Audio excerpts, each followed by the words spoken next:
یعنی شیعہ ان لوگوں کو جو علی کو خدا کہے اسے مسلمان نہیں مانتا ہے.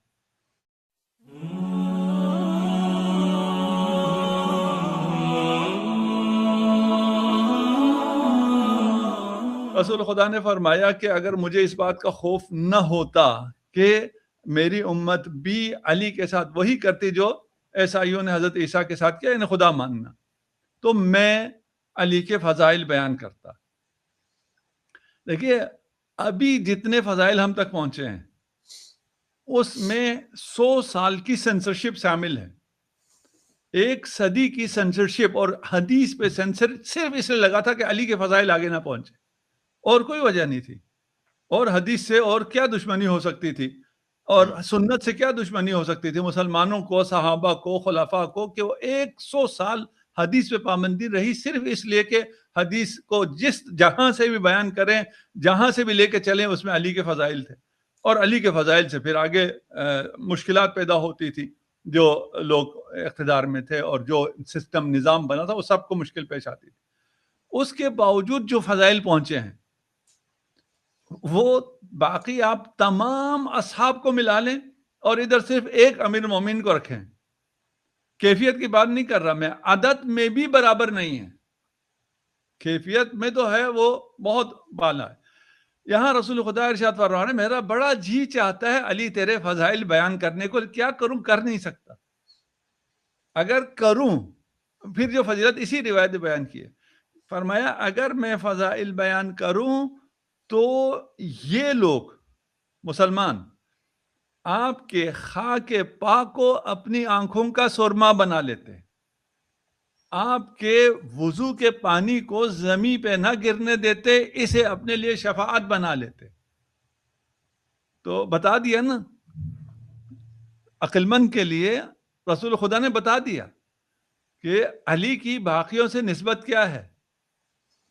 باقیوں کے لیے علی کا خاک پا ان کی آنکھوں کا سرما ہے، اور ان کو علی کے ساتھ بھی وہی کرنا چاہیے جو وہ رسول کے ساتھ کرتے تھے. رسول کے ساتھ صحابہ یہ کرتے تھے، آپ کے وضو کا پانی زمین پہ نہیں گرنے دیتے تھے.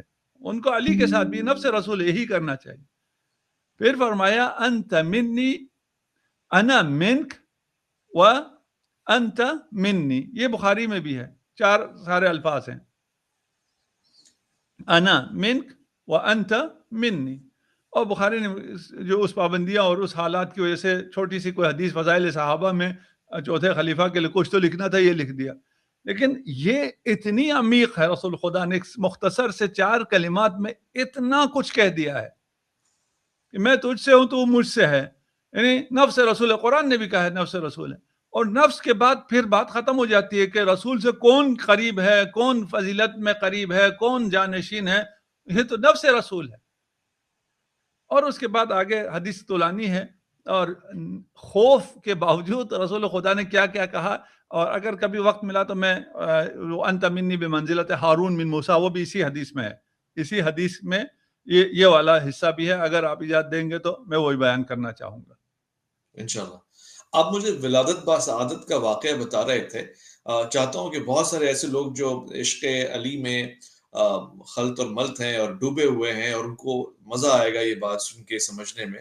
یہ واقعہ کیا تھا جناب فاطمہ بنت اسد، آپ پہ ہمارا سلام ہو، کعبۃ اللہ شریف کی جانب بڑھتی ہیں، کتنے دن قیام کرتی ہیں، اور رزق اور آب و تاب اور یہ اس کا معاملہ کیسے ہوتا ہے. خود ایک غیرت مند عرب، سردار عرب جناب عبد المطلب ہوں، ابو طالب ہوں، وہاں موجود ہیں، وہ کیسے گوارا کر لیتے ہیں کہ 3 دن تک خاتون غائب ہیں اور ایک اندر محدود ہیں، مقید ہیں. اس پہ بہت سے لوگ ناقد تنقید بھی کرتے ہیں. میں چاہتا ہوں کہ اس واقعے کو ذرا ہم سے روشناس فرمائیں. چلے میں وہ ناقدین کی طرف سے پہلے ادھر سے شروع کرتا ہوں. باقی حوادث جو ہیں وہ موجود ہیں تاریخ میں، وہ آپ لوگ پڑھ لیں، لوگوں سے میں کہہ رہا ہوں وہ پڑھ لیں، وہ گوگل بھی کر لیں، ابھی آپ کو مل جائے گا، ساری چیزیں مل جائیں گی. اشارہ ادھر بھی کروں گا، لیکن یہ زیادہ اہم ہے. یہ جو آپ نے آخر میں ناقدین کی بات کی ہے نا، یہ بہت اہم ہے کہ اگر ان کی باتیں خیر نقل بھی نہیں ہو سکتی ہیں وَإِلَّا ہو جائیں تو بہتر تھا کہ وہ یہ کہتے ہیں تو اس کا جواب آسان ہوگا. ہمیں معلوم ہے کیا کہتے ہیں، آپ کے لیے بھی شاید مشکل ہو، میرے لیے بھی وہ جملے ادا کرنا مشکل ہے. کہ دیکھیے عبد المطلب وہاں تھے اور ابو طالب تھے اور ان کی غیرت اور ان کو کیا ہوا اور فلاں، یہ اس قسم کے بہت سے حوادث میں آپ کو اگر ایک شخصیت کے بارے میں علم نہ ہو اور آپ فیصلہ کریں تو آپ پھر فیصلہ کرتے ہیں اپنی طرح کے فیصلے کرتے ہیں. آپ جو عبد المطلب کو سمجھتے ہیں اور ابو طالب کو سمجھتے ہیں، تمام تر دلائل ہونے کے باوجود جو مقام آپ ان کو دیتے ہیں اور نعوذ باللہ ان کو ان کی طرف کفر کی نسبت دیتے ہیں، اور اس کے بعد کہتے ہیں کہ مثلا یہ میرے لیے کہنا کافی مشکل ہے کہ ایک ایسا شخص، ایک ایسی مینٹلٹی رکھنے والا، یہ جو معجزہ الہی ہے اور یہ اہتمام الہی ہے اور علی خانہ کعبہ میں پیدا ہو رہے ہیں اور فاطمہ بنت اسد آگے بڑھ رہی ہیں اور خدا کی طرف سے ندا آتی ہے اور وہ مناجات جو فاطمہ بنت اسد کرتی ہیں اور وہ بھی توحید پر مبتنی ہیں، دیوار شق ہوتی ہے، اندر آپ جاتے ہیں، استقبال ہوتا ہے، دروازہ کھولنے والے کوشش کرتے ہیں، دروازہ نہیں کھلتا ہے. اس تمام حالات میں جس اطمینان سے فاطمہ بنت اسد کعبے کے اندر تھی، اس سے زیادہ اعتماد سے ابو طالب کعبہ کے باہر تھے. اللہ اکبر. اصل مسئلہ یہ ہے کہ یہ اطمینان، اور ویلا دروازہ توڑنا کون سا مشکل تھا؟ دیوار بھی گرائی جا سکتی تھی، دروازہ بھی توڑا جا سکتا تھا، نہ کسی نے دروازہ توڑا. اس لیے کہ اصل مسئلہ کس کو تھا؟ اصل مسئلہ یہ تھا کہ حضرت ابو طالب نے کیا فیصلہ کرنا ہے، حضرت عبد المطلب نے کیا فیصلہ کرنا ہے. اور رسول خدا اس موقع پر رسول خدا موجود ہیں اور جوان ہیں، رسول خدا نے کیا فیصلہ کرنا ہے، کیا کہنا ہے. اگر رسول خدا میں کوئی اضطراب تھا؟ نہیں تھا. حضرت ابو طالب میں کوئی اضطراب تھا؟ نہیں تھا. حضرت عبد المطلب میں کوئی اضطراب تھا؟ نہیں تھا. کیوں؟ اس لیے کہ یہ اولیاء اللہ تھے، انہیں خدا کے پلان کا علم تھا، یہ عالم تھے، یہ سجدہ شکر میں تھے. یہ فاطمہ بنت اسد کو تلاش تھوڑی کر رہے تھے کہ فاطمہ بنت اسد گم ہیں اور کسی کو معلوم نہیں ہے. اور جب رسول خدا کی ولادت ہوئی، یہاں صرف میں حضرت ابو طالب کا بتاؤں کہ ان کی بصیرت کیا ہے، ان کا خدا سے کنیکشن کیا ہے. جب رسول خدا کی ولادت ہوتی ہے تو رسول خدا کی ولادت کے وقت فاطمہ بنت اسد نے حضرت ابو طالب کو بتایا کہ جب یہ مولود پیدا ہوا تو ایک نور ساطع ہوا مکہ میں، اور اس نور نے پورے مکہ کو روشن کر دیا.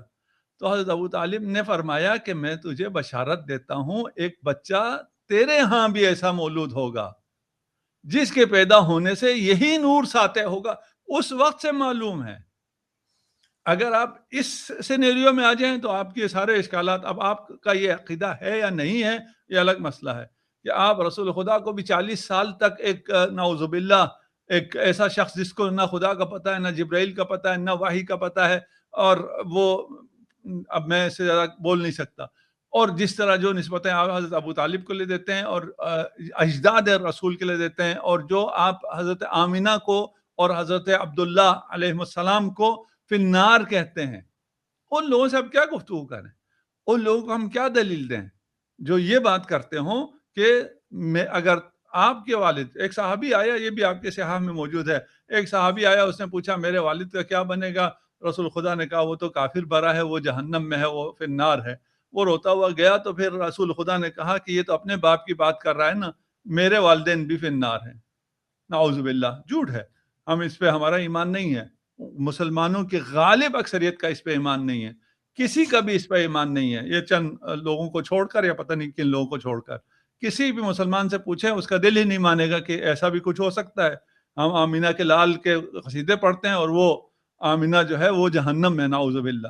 تو یہ میں نے فوکس کیا ہے آخری اس پہ، کیونکہ وقت اتنا نہیں ہے. ہم ان سب کو لے کے چلیں گے تو آپ کے ایک ہی پروگرام کافی ہے. اگر آپ کرنا چاہیں میں اس پہ بھی ایک پروگرام کے لیے حاضر ہوں کہ ہم صرف ولادت کے احوال اور ان تمام کلمات کو جو فاطمہ بنت اسد کے زبان پہ جاری ہوئے ہیں، جو حضرت ابو طالب کے زبان پہ جاری ہوئے ہیں، وہ مجھے دیکھ کے پڑھنا پڑے گا. قصیدے ہیں، کوئی ایک دو جملے نہیں ہیں، اور ان قصائد میں جو توحید ہے، معرفت ہے، اور وہاں سے پھر پتہ چلے گا اس کو پڑھنے کے بعد. اور یہ ایسا نہیں ہے کہ کوئی شیعہ روایتوں میں، یہ تاریخ میں یہ قصائد موجود ہیں، یہ مناجات موجود ہیں، اور ان مناجات سے پتہ چلتا ہے کہ فاطمہ بنت اسد کتنی مؤمنہ تھیں اور حضرت آمینہ پھر ایمان کے کس مرحلے پر ہیں.